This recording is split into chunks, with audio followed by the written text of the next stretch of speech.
ওদালগুৰি ঘাগৰা বজাৰত নিষিদ্ধ মাংস বিক্ৰীক লৈ উত্তপ্ত পৰিস্থিতি। ধুবুৰীৰ গোমাংস কাণ্ডৰ ওৰ নপৰোতেই আন এক ঘটনাই চাঞ্চল্যকৰ সৃষ্টি কৰিছে ওদালগুৰি জিলাৰ হৰিশিঙা থানাৰ অন্তৰ্গত ঘাগৰা বজাৰত। প্ৰত্যক্ষদৰ্শীৰ ভাষ্য অনুসৰি বহুদিনৰ পৰা ঘাগৰা অঞ্চলত গোপনে নিষিদ্ধ মাংসৰ বেহা চলাই আহিছিল কলাইগাঁৱৰ ফুকন আলী নামৰ এজন ব্যক্তিয়ে। অৱশেষত আজি বজাৰখনৰ গাতে লাগি থকা কালী মন্দিৰ সমীপত গোপনে নিষিদ্ধ মাংস বেচি থকা অৱস্থাত স্থানীয় ৰাইজে ব্যক্তিগৰাকীক কয়াত্ত কৰি সোধপোছ কৰাত গোমাংস বিক্ৰী কৰাৰ কথা স্বীকাৰ কৰে লোকজনে। ইফালে লোকজনৰ স্বীকাৰোক্তিৰ ভিত্তিত স্থানীয় ৰাইজে আৰক্ষীক সমজাই দিয়ে আলিক। টংলাৰ পৰা চিন্ময় শৰ্মাৰ প্ৰতিবেদন AIN লাইভ।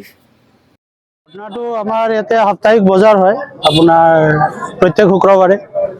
তো মাছ মাংস আমাৰ মাৰ্কেটত বিক্ৰী হয়, যেটো জেনেৰেলি আমাৰ খাহী মাংস তাৰপিছত গাহৰি মাংস মাছ এনেকুৱা বিক্ৰী হয়। কিন্তু আমাৰ ল'ৰাকেইজন তাৰমানে আজি মোটামুটি 1.5-2 মাহ ধৰি লক্ষ্য কৰি আছে, মানে নিষিদ্ধ মাংস বিক্ৰী হয় কিন্তু হাতে ঘাটে ধৰা পোৱা নাছিল। তো আজি আমাৰ ল'ৰাবিলাকে চাই মেলি তাৰমানে একদম হাতে ঘাটে ধৰি কিনে আনি আপোনাৰ মোক খবৰ দিলে। মই যিহেতু ইয়াৰে VDP ছেক্ৰেটাৰী, এনেকুৱা আপোনাৰ গোমাংস বিক্ৰী কৰা মানুহ এজনক ধৰিছোঁ, আপুনি পুলিচক খবৰ দিয়ক। তো পুলিচক খবৰ দিলোঁ, দিওঁতে পুলিচ আহিলে। তেওঁ বাইকত মাংস আছিল আৰু মানুহজনক আমি পুলিচৰ হাতত গতাই দিলোঁ, পাব্লিকে যাতে মাৰপিট নকৰে। আৰু তাৰ যিটো বিহিত ব্যৱস্থা আইনগতভাৱে ল'বৰ কাৰণে আমি পুলিচক গতাই আমাৰ ইয়াতে সমস্যাটো সমাধানৰ কাৰণে ছাৰক অনুৰোধ জনাইছোঁ। অপেনলিয়ে ক'ব লাগিব আপোনাৰ, তাৰমানে মাৰ্কেটত ডাইৰেক্টলি বাইক ৰখাই দিয়ে আৰু টোপোলা আপোনাৰ বিক্ৰী কৰি থাকে। তো তাতে আমাৰ ইয়াতে কালী মন্দিৰ আছে, মন্দিৰৰ পৰা জাষ্ট আপোনাৰ 20 মিটাৰমান দূৰ, মাৰ্কেটৰ লগতে আপোনাৰ কালী মন্দিৰ।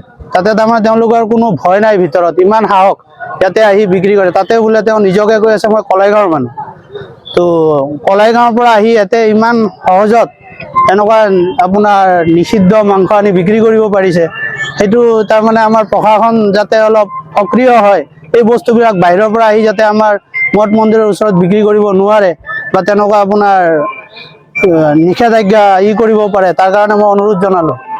আৰু পাব্লিকক সজাগ হ'বলৈ মই অনুৰোধ জনাইছোঁ। পাব্লিক যাতে এইবিলাক দেখা পালে আমাক জনায়, প্ৰশাসনক জনায়, আৰু যাতে এইবিলাক বস্তু আমি বন্ধ কৰাব পাৰোঁ। মাননীয় মুখ্যমন্ত্ৰী ছাৰে কৈছে যদিও আমাৰ যিটো প্ৰশাসনীয় বিভাগৰ পৰা সেই সক্ৰিয়তা আমি দেখা পোৱা নাই।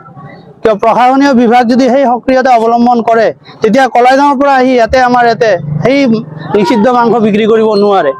তো সেইখিনি যাতে আমাৰ মুখ্যমন্ত্ৰীদেৱে আৰু সক্ৰিয় হ'বলৈ আমাৰ প্ৰশাসন বিভাগক মানে এটা অৰ্ডাৰ কৰে, তাৰ কাৰণে মই অনুৰোধ জনাম যাতে তেওঁলোকে সক্ৰিয় হৈ এইবিলাক বস্তু বাহিৰৰ পৰা যাতে এক জেগাৰ পৰা এক জেগাত হস্তান্তৰ হ'ব নোৱাৰে, তাৰ কাৰণে যাতে বিহিত ব্যৱস্থা লোৱা হয়।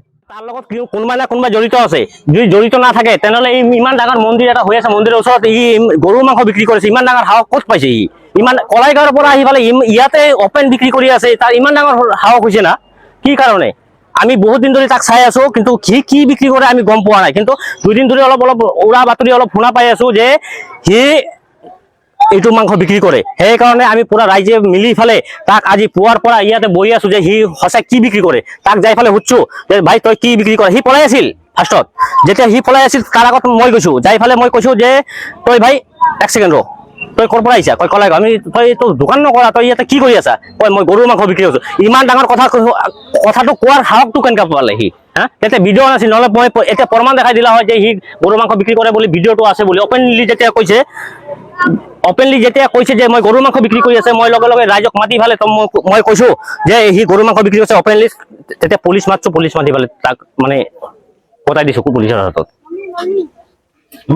আজি ইয়াৰ ৰাইজ ভাল বুলি তাক একো কোৱা নাই। যদি তেতিয়া যদি কোনো এটা মানে ডাঙৰ ঘটনা হৈ গলা হয়, ৰাইজ কোনো উগ্ৰ হৈ গলা হয় বা ৰাইজ যদি উত্তেজনা হৈ গলা হয়, তাক কি কৰলা হয়? তেতিয়া ৰাইজে ফাঁচলা হয়, আমাৰ ৰাইজে ফাঁচলা হয়। তাৰ কাৰণে যিকোনো খবৰ আৰু বিজ্ঞাপনৰ বাবে যোগাযোগ কৰক 7896121996, লগতে 7002537271।